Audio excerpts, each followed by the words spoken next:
మీ ఇద్దరు చిన్నప్పటి నుంచి ఫ్రెండ్స్ అని చాలా మందికి ఒక డౌట్ ఉంటుంది. చిన్నప్పటి నుంచి ఫ్రెండ్సా మీరిద్దరు? చిన్నప్పటి నుండి కాదు, కానీ చిన్నప్పటి నుండి మిస్ అయిందంతా ఈ 4 ఇయర్స్లో ఫుల్ఫిల్ చేసేసాం. ఫస్ట్ చెప్పాలి అంటే యశు లేనప్పుడు యశు గురించి చెప్తే ఎవరి గురించి చెప్తున్నావు అని చాలా మందికి తెలియదు. కాబట్టి తిను యశు కంప్లీట్ నేమ్ యశ్వని కదా, అది పిలిస్తే నాకే కొత్తగా ఉంటుంది. యశ్వని కాక మేమిద్దరం 2022లో జిమ్ మేట్స్ అనమాట. ఒకే రోజు అనుకోకుండా వెళ్ళాము. నేను గోవా వెళ్ళి ఫుల్ లావ్ అయ్యాను అని నేను, తర్వాత ఇంట్లో కూర్చొని తిని లావ్ అయ్యాను అని తని ఒకే రోజు జాయిన్ అయ్యాం జిమ్ లో. కానీ ఎవరితో మాట్లాడేది కాదు తిను. నాతో ఎందుకు మాట్లాడింది అంటే మా ఇద్దరి సేమ్ కార్స్ ఒకే దగ్గర పార్క్ చేసేవాళ్ళం అనమాట. తనే వచ్చి ఫస్ట్ టైం నన్ను పలకరించింది. ఏమని పలకరించావు? ఏమో గుర్తులేదా. యాక్చువల్గా ఏంటంటే సేమ్ కార్ మీది మాది, నెంబర్ కూడా ఒకటే డిఫరెన్స్. అప్పుడు నా కార్ నెంబర్ 9594, దీని 9591. ఓకే. సో అది చూసి చాలా ఎక్సైట్ అయ్యి వచ్చి కారు మీదేనా, మన ఇద్దరిది సేమ్ కలర్ కారు, నెంబర్ కూడా సేమ్, ఒకే ఒక నెంబర్ డిఫరెన్స్, మొత్తం అంతా సేమ్ అనమాట. సో అప్పుడు అడిగితే ఓహో అవునా అన్నాం. అన్న తర్వాత నెక్స్ట్ డే ఏంటంటే మా జిమ్ మాస్టర్ పేర్ చేస్తారనమాట, ఇద్దరు కలిసి వర్కౌట్ చేయాలని మా ఇద్దరిని పేర్ చేశారు. తర్వాత 3 days తర్వాత మేడం గారు కార్ తీసుకెళ్ళి ఒకరికి గుద్దింది. తర్వాత టెన్షన్గా వచ్చింది అనమాట పైకి. ఏమైంది యశు? ఆయన యశ్వని అంటే నాకు కష్టం ఉంది, నేను ఏమని పిలవాలి అంటే నీకు ఏది అనిపిస్తే అది పిలువమనింది. యశు అని స్టార్ట్ చేశా. అడిగితే చెప్పింది అనమాట, కార్ తీసుకెళ్ళి గుద్దేశాను అంటే. ఎందుకు గుద్దావు అంటే దోమ వచ్చింది కొట్టా, స్టీరింగ్ దోమ వచ్చింది, స్టీరింగ్ వదిలేసి. యాక్చువల్గా అప్పుడు చెప్పలేదు, తర్వాత చెప్పాను, అప్పుడు చెప్పలేదు. యాక్చువల్గా అది వెళ్ళి ఏదో అది వేస్ట్ తొక్క కార్ని గుద్దేశాను. అదేమో మంచిగా ఉంది, ఈ కార్కి ఎక్కువైంది డ్యామేజ్. సో తెలిసిన వాళ్ళు ఉన్నారు కాబట్టి తీసుకెళ్ళి కార్ అక్కడ షెడ్లో ఇచ్చాం. సో నెక్స్ట్ డే నుండి జిమ్కి రావాలి కదా, నేను వెళ్ళి పికప్ చేసుకున్నాను అనమాట. అప్పుడు మేము ఇద్దరం కొంచెం క్లోజ్ అయ్యాం. అండ్ మా ఇద్దరిదే పేరు కాబట్టి రోజు వర్కౌట్స్ చేయడం వల్ల కార్ రిపేర్ అయ్యి వచ్చిన తర్వాత తిను నన్ను పిక్ చేసుకునేది, మా ఇంటి పై నుండే వెళ్ళేదన్నమాట. అట్లా ఇంకా జిమ్ లో ఎంతమంది అన్నా రాని ఏమన్నా కానీ మాకు సంబంధం లేదు, మేమిద్దరం ఫుల్ చెల్లైపోయాం. లాగా చేపించేది నన్ను వర్కౌట్స్. మరి 3 months కాదు 6 months లో 35 kgs తగ్గించా. 35 kgs. నేను ఇప్పుడు కూడా లావు ఉన్నానని చాలా మంది అంటారు, కానీ అప్పుడు ఇంకా నేను బొద్దుగా ఉండే. నా బాడీ ఫస్ట్ నుంచి బొద్దుగానే ఉంటాను నేను, ఎంత సన్నగా ఉన్నా నీలాగా నేను అవ్వలేను. సో 35 kgs తగ్గించిందండి స్వప్నకే అంత. అసలు ఒక రోజు నేను ఈటీవీ షూట్కి వెళ్తే ఆ రోజు నేను మిస్ చేస్తా. ఆ రోజు మిస్ చేసినప్పుడు నేను లేకపోతే ఇంకేం చేయదు, రిలాక్స్. నెక్స్ట్ డే మొత్తం చేయించేదాన్ని అనమాట. అంటే టార్గెట్ పెట్టుకున్నాం ఇంత అవ్వాలి అని. అండ్ తను యాక్టివ్గా ఉన్నంత సేపు తను కొంచెం బొద్దుగుంటే ఏమవుతుంది, తను ముద్దుగుంటుంది, నాకు నచ్చుతుంది. సో పెట్టుకున్న టార్గెట్ని రీచ్ అయ్యాం. బట్ ఇప్పుడు స్టిల్ మేము వర్కౌట్ చేస్తూనే ఉంటాము. తర్వాత ఏంటి అంటే సడన్గా ఒక రోజు రాలేదు, 2-3 రోజులు డుమ్మా కొట్టింది. ఎందుకు డుమ్మా కొట్టావంటే నేను జాబ్ చేయాలనుకుంటున్నా, ఇంట్లో బోర్ కొడుతుంది అని చెప్పింది. సో ఏం జాబ్ చేస్తావు అంటే తెలిసిన వాళ్ళ దగ్గరే మార్నింగ్ వెళ్ళేసి ఈవినింగ్ 6 వరకు. అది మామయ్య వాళ్ళ కంపెనీ అనమాట. సో ఏదో టైం పాస్ చేద్దాం అని చెప్పేసి వెళ్ళాను, కానీ అక్కడ నచ్చలేదు అంతగా. అండ్ పప్పుకి నచ్చలేదు. అవసరమా అంటే దీనికి నేను పప్పు అంటే చాలా ఇష్టం. ఓకే. సో నేను మెంతికూర పప్పు చాలా బాగా చేస్తాను. నేను అదే అడగబోతున్నా, అసలు పప్పు అనే పేరు ఎలా వచ్చింది? చిన్నప్పటి నుండి నాకు పప్పు అంటే ఇష్టం వైషు. ఇంట్లో మా మమ్మీ వాళ్ళు మా చెల్లి అప్పుడప్పుడు పిలిచేదన్నమాట. తర్వాత మా హస్బెండ్ ఒక్కడే ఇప్పుడు పిలుస్తాడు, ఇంకెవ్వరు పిలవరు. తర్వాత ఇంకా మా ఆయన పిలిచింది, పట్టుకుంది, పప్పు అని పెట్టుకుంది. అంతకు ముందు ఫోన్ లో వైట్ లాన్ ఉండేది. తర్వాత పప్పు అని ఫీడ్ చేసుకున్నాను. ఏదైనా స్పెషల్ గా పిలవాలి కదా, సో అని చెప్పేసి ఓన్లీ బావ పిలుస్తాడు, తర్వాత యశు పిలుస్తుంది, అంతే. స్టోరీ మిస్ అయిపోయింది.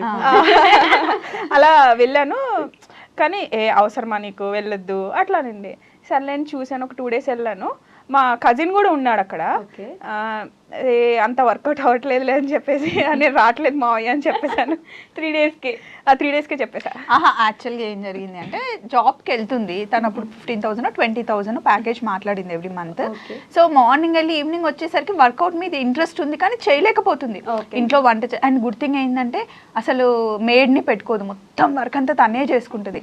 సో అది చేసి వర్కౌట్ దగ్గరికి వచ్చిన తర్వాత నువ్వు ఇంత కష్టపడ్డం ఎందుకు అంటే ఏదో ఒకటి చెయ్యాలి, నాకు బోర్ కొడుతుంది అని. అప్పుడు నేను చెప్పా, ఏదో ఒకటి అయితే నేను మంచి కుక్ చేస్తాను, నేను షెఫ్ కదా. సో నీకు తనకి వీడియోగ్రఫీ అంటే చాలా ఇష్టం నాకు తెలుసు. జిమ్ లో ఏది చేసినా 4-5 ఫోటోలు తీసేది. సో అప్పుడు నాకు అనిపించింది అనమాట, నీకు ఫోటోగ్రఫీ అంటే చాలా ఇష్టం కదా, సో నేను వంట చేస్తాను, నువ్వు వీడియోస్ తీయు, నాకు ఎప్పటి నుండో యూట్యూబ్ ఛానల్ పెట్టుకోవాలని ఉంది, సో నువ్వు సపోర్ట్ ఉంటే అని. నాకు చాలా ఇష్టం యశు అంటే, ఫస్ట్ డే నుండే మేమిద్దరం కలిసిపోయాము. ఫస్ట్ నాకు పప్పు దగ్గర ఫ్రెండ్షిప్, అది ఆ బాండింగ్ బిల్డ్ అయిపోయింది అనమాట. అంతమందిలో నేను ఎక్కువ క్లోజ్ అయింది పప్పుకే అనమాట. ఆ ఫ్రెండ్షిప్ తర్వాత మాది యూట్యూబ్ జర్నీ అనేది స్టార్ట్ అయింది. ముందు మేము ఫ్రెండ్స్ మేము ట్రిప్పులకి వెళ్ళాము. ఫస్ట్ ట్రిప్ ఎక్కడికి? ఫస్ట్ ట్రిప్ వెళ్ళక ముందే మనం ఛానల్ స్టార్ట్ చేసాం పాప. ఓకే. అయితే నేను చెప్పాను అనమాట, నేను కుక్ చేస్తా, నువ్వు వీడియోస్ తీయు, వర్కౌట్ అవుతే అవుతుంది, లేకపోతే లేదు. కానీ అందరిలాగా కాదు మన ఛానల్, కొంచెం మనం ఏంటి అనేది దగ్గరగా చూపించాలి. అంటే నేను కెమెరా ముందుకి రాను, నాకైతే ఇష్టం ఉండదు కెమెరా ముందు, ఫ్రంట్ కెమెరా, బ్యాక్ కెమెరా అయితే ఉంటా అని చెప్పింది. నిజంగా ఇష్టం ఉండదా అట్లా స్వప్నక్క చెప్పమని చెప్పింది యశక్క? అట్లా ఎందుకు చెప్తుంది? యాక్చువల్గా లేదు, ఒకసారి మీరు ప్రీవియస్ వీడియోస్ చూసుకుంటే నేను ఒక గిఫ్ట్ తీసుకొచ్చాను, వాచ్, దీనికి స్పోర్ట్స్ వాచ్ తీసుకొని వస్తే ఇది నా యశు గిఫ్ట్ ఇచ్చింది అని చెప్పేసి నేను వీడియోలో కూర్చోబెట్టింది. ఆ వీడియో చూడండి, మీరు కావాలంటే చూడండి, నా చూపులు ఎటో ఉంటాయి. అది ఫస్ట్ వీడియో. నన్నే అంటుందా? మీరు అంటే అందరినీ చూడమని చెప్తున్నాను. అయితే ఫస్ట్ నాకు రూల్ అదే పెట్టింది, ఫ్రంట్ కెమెరా నాకు ఇష్టం ఉండదు అండ్ నేను కంఫర్ట్ ఉండను అని. అయితే ఫస్ట్ అయితే స్టార్ట్ చేద్దాం, తర్వాత చూద్దాం అని చెప్పేసి ఛానల్ అంతా ప్రిపేర్ చేసాం. కానీ ఆ రోజు ఇంకా ఛానల్ ఓపెనింగ్ అనౌన్స్ చేయడం అట్లా ఏం చేయలేదు. నేను ఈటీవీ షూట్కి వెళ్తే September 30th అమ్మవారిని చాలా బాగా రెడీ చేసాం, దసరా స్పెషల్ ఎపిసోడ్ అనమాట. రెడీ చేసిన తర్వాత నాకు అనిపించింది అమ్మవారిని ఫస్ట్ ఈ వీడియో పెట్టాలని ఒక వీడియో తీసి యశుకు పంపించి ఈ రోజు ఛానల్ స్టార్ట్ చేసేయి, ఈ రోజు నుండి మనం వీడియోస్ పెడదాం అని చెప్పారు. ఇమీడియట్ గా వర్కౌట్ చేయడం ఆపేసింది, జిమ్ లో ఉంది, ఎక్కడికి వెళ్ళినా మాకు ఆ జిమ్మే వస్తుంది. అక్కడ వర్కౌట్ చేయడం స్టాప్ చేసేసి ఆ వీడియో అప్లోడ్ చేసి మన ఛానల్ ఈ రోజు నుండి అఫీషియల్ గా స్టార్ట్ అవుతుంది అని అనుకున్నాం. తర్వాత అన్ని ఓన్లీ చిన్న చిన్న అంటే నేను ఏదైనా కుక్ చేసిన సాంగ్ వేసి పెట్టేవాళ్ళం. తర్వాత మేము ట్రిప్కి వెళ్ళాం.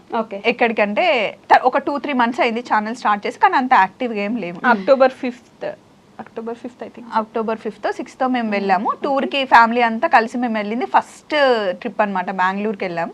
సో అక్కడ కొంచెం కొంచెం పెట్టాము, కానీ అది కూడా అప్పుడు ఏం క్లిక్ అవ్వలే. తర్వాత రాజమండ్రికి మాది మ్యారేజ్ డే ఉంది అని చెప్పేసి December 16th వెళ్ళి December 18th ఇంకొకరిది పెళ్ళి ఉండే మా కజిన్ వాళ్ళది. సో అక్కడికి వెళ్ళిన తర్వాత రోడ్డు మీద వెళ్తూ ఉంటే కర్ర పెండలాలు అనిపించాయి మాకు. ఆగి నాకు నిజంగా తెలంగాణలో నేను ఎప్పుడు చూడలే, అక్కడ ఫస్ట్ టైం అవి అట్లా కాల్చడం చూసా. అప్పుడు నాకు తెలియదు కదా కర్రపెండలం, ఫస్ట్ టైం చూస్తున్నా, దీన్ని ఇట్లా తింటారా అట్లా తింటారా అని పెట్టా. అది ఫుల్ వైరల్ అయిపోయింది. కొన్ని పాజిటివ్ కామెంట్స్, మీరు షెఫ్ అయ్యింది ఇది కూడా తెలీదా, కొన్ని ఏమో ఇంకా వైరల్ అయిపోయింది. అది అప్పటి నుండి ఛానల్ ఇంకా వెనక్కి తిరిగి చూడలే. నా జీవితాన్ని మార్చింది కర్రపెండలం. కర్రపెండలం కాదు యశక్క అండ్ స్వప్నక్క, అడల్ట్ ఫ్రెండ్షిప్ అంటే చిన్నప్పటి నుంచి మనం చూసిన ఫ్రెండ్షిప్ కాదు అది, ఇట్స్ ఎ డిఫరెంట్ థింగ్ కదా. అంత ఈజీగా మనకు కనెక్ట్ అవ్వలేము ఒక మనిషికి. అది కూడా సర్టెన్ ఏజ్ వచ్చిన తర్వాత మనకు ఒక బౌండరీ పెట్టుకుంటాము, అసలు మాట్లాడకపోతే ప్రశాంతంగా ఉంటుందిలే, ఈ స్టేజ్ లో ఉంటాం. అలాంటిది అంత క్లోజ్ ఎలా అవ్వగలిగారు మీరిద్దరు? అంటే నాకైతే అక్క చెల్లెళ్ళు ఉన్నారు కదా, సరిత, చిన్న, అండ్ మా కజిన్స్ కూడా చాలా మంది ఉన్నారు. అందరికి నేను అక్కనే, కానీ తిను ఒక్కతే. తన బ్రదర్, కానీ బ్రదర్ హాస్టల్లో, తిను హాస్టల్లో ఉండడం వల్ల ఇంకా ఒకతే సిస్టర్, ఇంకా ఎవరు లేరు. తనకి ఎందుకో నన్ను చూసినప్పటి నుండి ఇదే నా అక్క అని ఫిక్స్ అయింది. నీకు లాస్ట్ టైం ఇంటర్వ్యూలో కూడా చెప్పాను కదా నా బిల్లా అని చెప్పి. అయ్యో తెలుసా, దిలీప్ గారు కూడా మేమిద్దరం ఒక బాక్స్ అంట. నేను బాక్స్, తిను మూత. మూత లేకపోయినా బాక్స్, బాక్స్ లేకపోయినా మూతకి వాల్యూ ఉండదు అని అంటారు అనమాట. అదేంటో అట్లా వచ్చేసింది. ఏంటి ఆ ఒక 1 point, స్వప్నక్కే నాకు ఫ్రెండ్, స్వప్నక్కే నాకు అక్క అని అనిపించిన ఒక పాయింట్ ఏంటి? అంటే ఎలా అంటే ఇప్పుడు చిన్నప్పటి నుంచి మనము గ్రోనప్ అవుతాం కదా, ఇంట్లో ఉన్న పేరెంట్స్ మంచిగా చూసుకుంటారు, తర్వాత సిబ్లింగ్స్ చూసుకుంటారు. సో వన్స్ మ్యారేజ్ అయిన తర్వాత హస్బెండ్తో ఒక బాండింగ్ ఉంటుంది, ఒక్కొక్కరితో ఒక బాండింగ్ ఉంటుంది. నేను జిమ్ జాయిన్ అయిన తర్వాత అప్పటి వరకు నా సర్కిల్ అనమాట, ఓన్లీ V3 ఉండేవాళ్ళం, మా హస్బెండ్, మా బాబు ఉండేవాళ్ళం. వన్స్ నేను అక్కడ నాకు పప్పు పరిచయం అయిన తర్వాత ప్రపంచం అంటే ఏంటి అనేది నాకు తెలుసుకున్నాను. నేను యాక్చువల్లీ నాకు ఇలా ఉండాలి అలా ఉండాలని బౌండరీస్ ఎప్పుడు పెట్టేది కాదు. ఫస్ట్ థింగ్ నేను ఎలా ఉన్నానో నన్ను అలా ఉండనిస్తుంది. అది తన విషయంలో నాకు చాలా నచ్చుతుంది. ఇప్పుడు నేను ఎంత కోపంగా మాట్లాడినా తను ఫస్ట్ అండర్స్టాండ్ చేసుకునేది ఇప్పుడు దీని కోపంలో ఉంది, ఏం మాట్లాడొద్దు అని చెప్పేసి కొంచెం స్పేస్ ఇస్తుంది నాకు. అది నాకు చాలా నచ్చుతుంది. వేరే వాళ్ళు ఎలా అంటే వెంటనే తీసేసుకుంటారు, మనం ఏది ఇస్తే అది రిఫ్లెక్ట్ వచ్చేస్తుంది. కానీ స్వప్న ఐ మీన్ పప్పు గారి దగ్గర నుంచి నాకు అది రాదు. పప్పు గారు రూపుతుంది అంటే నాకు అర్థమైపోయింది యశు. దానికి కోపంలో ఉంటే దాన్ని ఎవరు ఆపలేరు. ఇంకా మనం అన్నాం అనుకో ఇంకా ఎక్కువ అయిపోతుంది, హైపర్ అయిపోతుంది అనమాట. కూల్ అయిపోయిన తర్వాత ఏది చెప్తే అది వింటది. అండ్ ఇంకొకటి వైషు ఒక్కటి నేను నిన్ను అడగాలి, అంటే నీ దగ్గర అయితే ఓపెన్ గా మాట్లాడతాను కాబట్టి. సో యశు ఇంట్లో ఉంది, ఓన్లీ హౌస్ వైఫ్ ఉంది. తను ఏంటో నాకు తెలుసు కాబట్టి తను ఇట్లా బయటికి తీసుకొచ్చాను. అండ్ ఇప్పుడు అద్భుతంగా తీస్తుంది వీడియోలు, నీకు తెలుసు కదా ఎలా ఉంటది. డెఫినెట్లీ నేను మాట్లాడమే 10x లో ఫాస్ట్ గా మాట్లాడతా. నేను ఎటు వెళ్తే అటు తిరుగుతుంది. అండ్ స్టార్టింగ్ లో కొన్ని రోజులు ఎవరికైనా వర్క్ స్టార్ట్ చేసినప్పుడు రాదు కదా, కానీ నాకు రాదు అని ఎక్కడ ఆగలేదు. మంచిగా నేర్చుకుంది అండ్ పర్ఫెక్ట్ అయిపోయింది ఇప్పుడు. ఇంకా చూస్తుంది స్వప్న గారు నిన్ను రోడ్ మీద వదిలేసి వెళ్ళిపోతుంది, స్వప్న నిన్ను మోసం చేస్తుంది, అట్లాంటి కామెంట్స్ పెడతారు. ఇప్పుడు ఒకరు ఉంటేనే ఒకరు నడుస్తారా లైఫ్? ఎవరున్నా లేకపోయినా ఎవరి టాలెంట్ ని వాళ్ళు దోచుకోగలరా?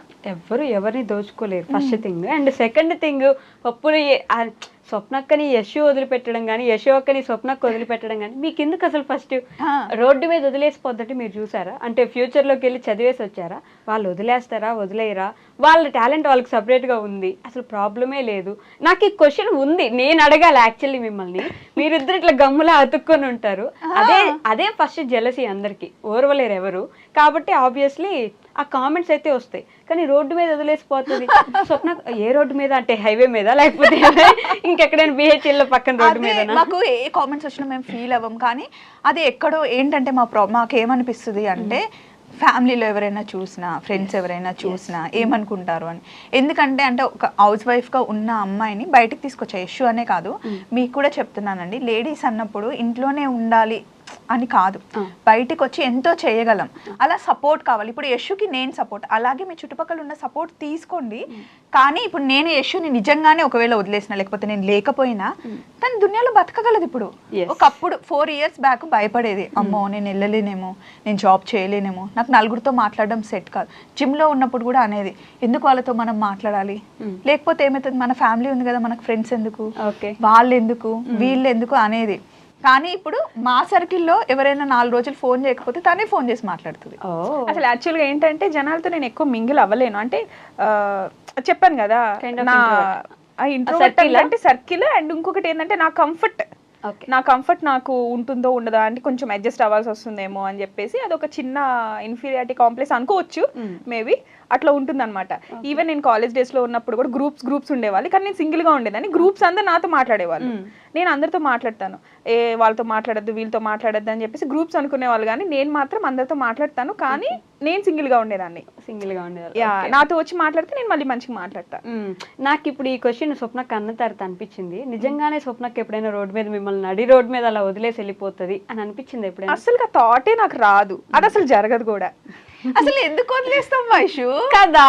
అసలు మీకు ఎందుకండి? నేను ప్రతిసారి మీ కామెంట్స్ లో చూసినప్పుడు ఎక్కడి నుంచి వస్తారా మీరంతా? అసలు ఈ ఆలోచనలు ఎందుకు వస్తాయి? అసలు ఏది కూడా ఎప్పుడు కూడా మేము ఏదైనా గొడవ పడ్డా కూడా అనుకుంటాం. అనుకోని వాళ్ళు ఎట్లుంటారు, ఏదైనా వర్క్ లో ఇష్యూ, మా ఇద్దరికి ఎప్పుడు ఇష్యూలు ఏం రావు అసలు. వర్క్ గురించి అయినా, లేకపోతే ఎవరైనా క్లయింట్ గురించి అయినా, నువ్వు ఎందుకు అలా మాట్లాడ, అట్లా దానికి వస్తుంది కదా. ఇమీడియట్ గా నాకు అనిపించింది నేను చెప్పేస్తా, తనకు అనిపించింది తను చెప్పేస్తుంది. మేము ఒక ఇష్యూ గురించి గొడవ పడ్డాం కానీ మాది కాదు అనే అండర్స్టాండింగ్ మాకు ఉంది. ఫస్ట్ థింగ్ అది ఇష్యూ గురించి ఉంది, కానీ మీ ఇద్దరి మధ్యలో మా ఇద్దరి మధ్యలో లేదు, ఏ రోజు గొడవ రాలేదు అసలుకి, రాదు కూడా. అది మేము అర్థం చేసుకున్నాం. మా పాయింట్ ఏంటి అంటే, ఓ పలానా విషయం కోసం మేమిద్దరం అనుకున్నాం, కానీ నా తప్పు లేదు, మా ఇద్దరికి ఏం ప్రాబ్లం లేదు, అసలు అది రాదు కూడా. వచ్చినా దాని గురించి పట్టించుకొని గొడవ పడే స్టేజ్ దాటేసాం. సో ఈ విషయం గురించి వచ్చి నేను ఇంకా ఒక కామెంట్ కూడా చూసాను. ఏంటంటే ఎవరో ఒక ఇష్యూ ఎంత క్యూట్గా ఉంటుంది, భలే ఉంటుంది, ఫ్రేమ్లో కనిపిస్తా అంటే కింద అంత మంచిదేం కాదులే, ఇష్యూ అంత మంచిదేం కాదంటలే, స్వప్నతో ఎవరైనా ఫ్రెండ్షిప్ చేసినా, స్వప్నకి ఎవరైనా దగ్గర అవుతున్నా వాళ్ళని దగ్గర ఉండనివ్వదంటలే, ఆమె కూడా అంత మంచిది కాదంటలే, ఇలాంటి ఒక కామెంట్ కింద రిప్లై చూసాను నేను. So I need answer from you. Yashu నాకు మంచిదే నాతో బాగుంటుంది, అండ్ అందరితో బాగుంటుంది, నాకు నచ్చుతుంది. ఇప్పుడు నా కళ్ళతో చూడండి మీకు నచ్చుతుంది, నా నోటితో మాట్లాడండి మీకు నచ్చుతుంది, నా హార్ట్తో లవ్ చేయండి నాకు నచ్చుతుంది. మీకు దగ్గర అయ్యే వాళ్ళని దూరం చేసేసి యశు ఒక్క మాత్రమే మీకు దగ్గరగా ఉండాలని ఎందుకు చేస్తుంది? నాతో ఇప్పుడు యశు వచ్చిన తర్వాత ఒక క్వశ్చన్, యశు నేను ఇద్దరమే స్టార్ట్ చేసాం ఛానల్, తను వీడియో తీసేది నేను కుక్ చేసేదాన్ని. తర్వాత నేను ఇలా అడుగులు వేస్తుంటే నా వెనకాల ఇప్పుడు ఒక 10 మంది అయ్యారు. వాళ్ళు ఎవరు నా ఫ్రెండ్స్ కాదు, నా చుట్టాలు కాదు, సో నా జర్నీలో వచ్చిన వాళ్ళే. సో యశు దూరం చేస్తే వాళ్ళందరూ వెనకాల ఎందుకుంటారు? ఎస్, ఒకరు దూరం చేస్తే దూరం అయ్యేంత వీక్గా ఉండేంత ఫ్రెండ్షిప్ వాళ్ళతో నేను ఫ్రెండ్షిప్ చేయ. నాకు స్ట్రాంగ్ ఉమెన్ అంటే ఇష్టం. మా అత్తమ్మ ఎంత స్ట్రాంగ్ ఉంటుందో తను నాకు అంత స్ట్రాంగ్ ఉండడం నేర్పించింది. సో ఇప్పుడు దూరం చేస్తే నేను డీల్ చేసుకుంటా అండి, నేను ఇనఫ్ స్ట్రాంగ్. అండ్ ఇంకొకటి నేనేంటంటే నేను చెప్పాను కదా నాకు కొంతమంది నచ్చుతారు అని చెప్పేసి, స్టార్టింగ్లో నేను అట్లనే ఉండేదాన్ని. నేను మా హస్బెండ్, పప్పు, బావ, పిల్లలు వీళ్ళ వరకే నాకు చాలు, V8 అని మేము ముద్దుగా పెట్టుకున్నాం. ఎక్కడికి వెళ్ళినా మేమే వెళ్ళాలి, మేమే ఉండాలి. నేను లేను కదా గ్రూప్ లో, నువ్వు వస్తే నువ్వు కానీ ఎప్పుడు బిజీ ఉంటావు కదా. స్టార్టింగ్ లో అట్లా ఉండేది, అట్లానే ఉండేది. కానీ ఇప్పుడు అట్లా కాదు.